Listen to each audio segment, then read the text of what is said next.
Serious, what was the crime that rocked the community you grew up in? Asterisk attention.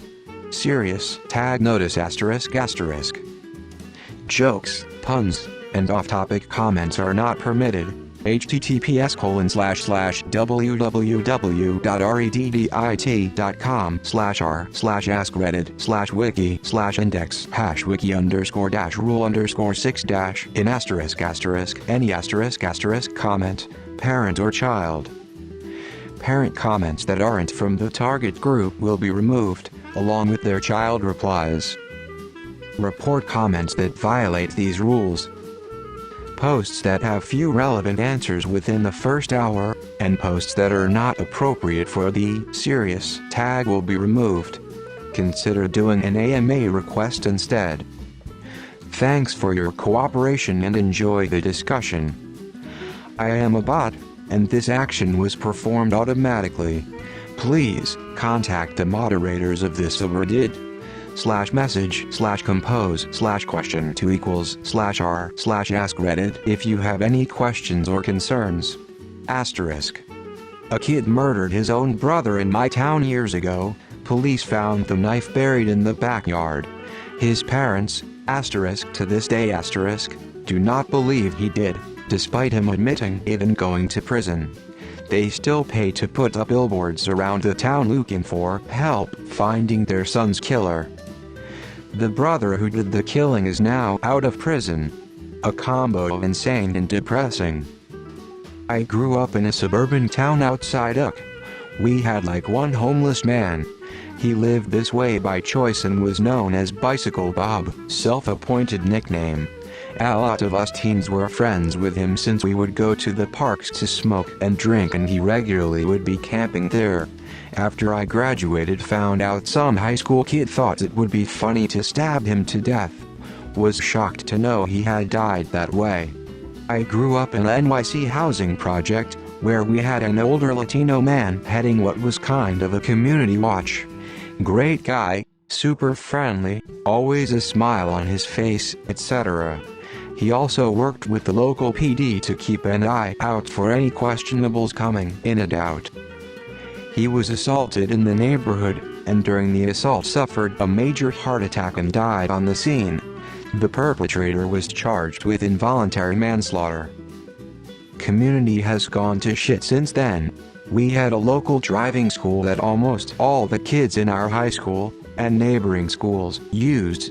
There were 2 driving instructors who looked surprisingly similar, bald, short and sporting 70s porn statues, except one was black and the other was white.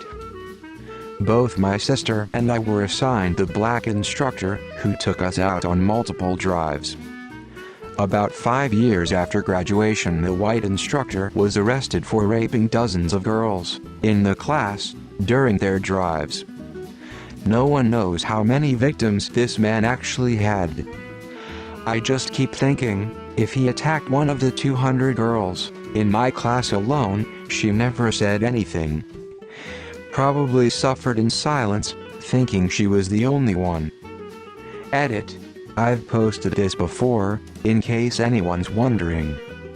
There was a boy who had a profound disability and was essentially a 14-month-old in a 15-year-old's body. He would walk around my school with his caretaker and collect recycling to take to the bins, and would walk down the halls with his caretaker. One day after graduation, I was at lunch with my mom and sibling, and my phone started lighting up, as well as my sister's. Apparently the boy's father had taken him for a walk to the woods next to their house and murdered his son and then himself with a nail gun and a knife. To this day I think his father decided that ending his son's life was a mercy killing, as we later learned that his respite care and benefits were cut and the family was left with no support and no financial ability to provide for the growing needs of this young man.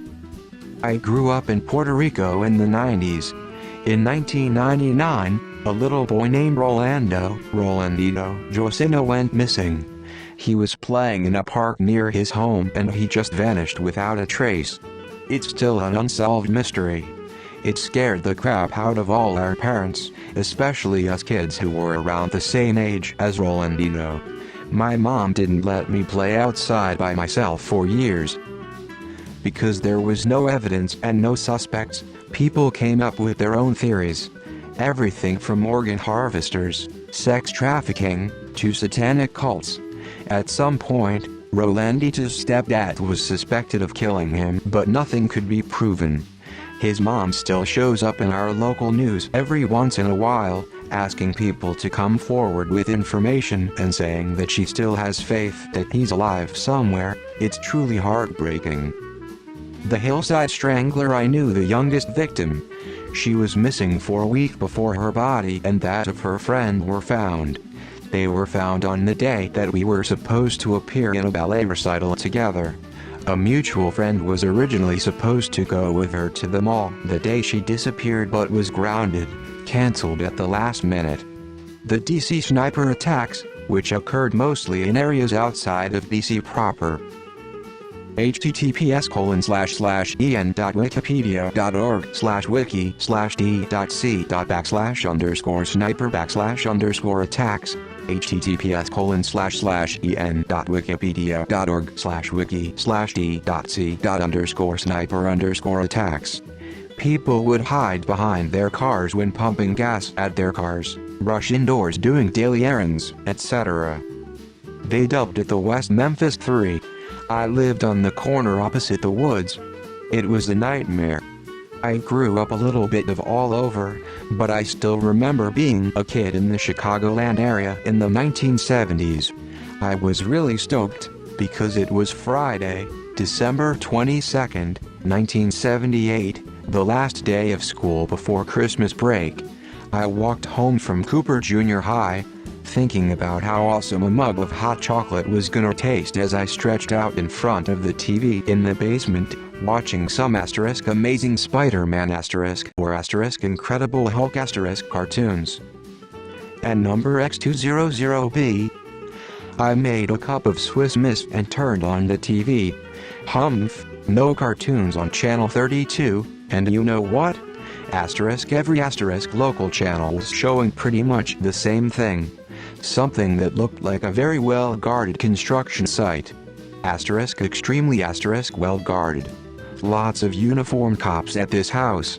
Chicago PD, Cook County Sheriff's Office, Des Plaines PD, and about a dozen troopers from the Illinois State Police. This was the afternoon when the search and methodical deconstruction of John Wayne Gacy's house began. Over the course of the next 8 days, investigators would recover the remains of 29 bodies. When I was very young, my sister's best friend was raped and murdered in the woods behind the houses across the street from our house. Her name was Barbara Knudsen. Illinois, where there was no shortage of awfulness. John Wayne Gacy in the suburbs. Richard Speck in the city. You couldn't escape hearing about either of them. I remember the local news broadcasting from the jail Speck was in. They broadcast him shirtless with breasts. Scarred for life is an understatement. The Harvey family murders on New Year's Day, 2006. I've lived in Richmond most of my life, and I spent my entire childhood and adolescence here. That brutal murder rocked the city to its core. Stuff like that just didn't happen here. Were we the murder capital of the US in the 90s? Sure, but that was mostly gang and drug-related violence. Not random families being tortured and murdered in their basement. They owned and operated a well-known toy store in a cute shopping district in the city too, and it's still there to this day. Every New Year's Day, people still leave flowers on the sidewalk in front of the store. Every year, by the end of the day, the pile of flowers still reaches a pretty large size. Those murders scared the shit out of the entire city, and I'm so happy the killers were caught and put to justice. The longtime mayor got busted in a gay prostitution sting. He'd been the mayor for over a decade. His wife was a first-grade teacher at the public school. Was my first-grade teacher and my older brothers. Unfortunately for him, the gay masseuse prostitute who he went to had a criminal history, and the cops were investigating him for not disclosing that he had HIV. So the mayor was just collateral damage to that investigation. I think the prostitute guy ended up going to prison for failing to disclose his HIV, prostitution, and blackmail. Mayer got arrested, but he never spent any time in prison.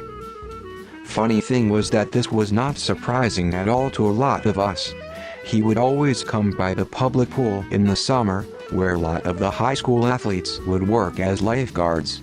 He never paid the girls any mind, but he'd always strike up conversations with us boys. We joke that he was definitely gay. Turns out he was, or at least bisexual. July 22, 2011 terror attacks in Norway. A crime so heinous that Pizza Hut blacklisted my town for nearly 12 years. Someone came in to rob the Pizza Hut and ended up killing a high school junior and a mother working the closing shift.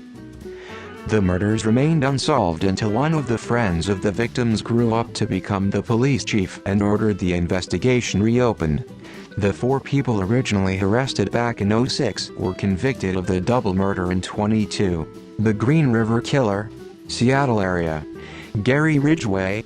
He murdered 49 women in the 1980s to late 1990s. I was a kid when this all happened, and my swim coach of 10+ years was his lawyer.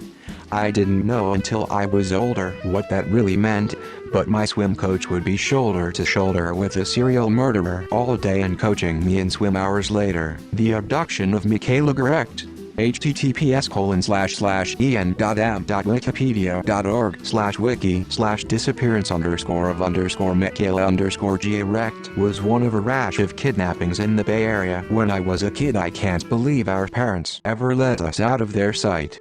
Paul Bernardo and Carla Homaka, they were called the Ken and Barbie murders.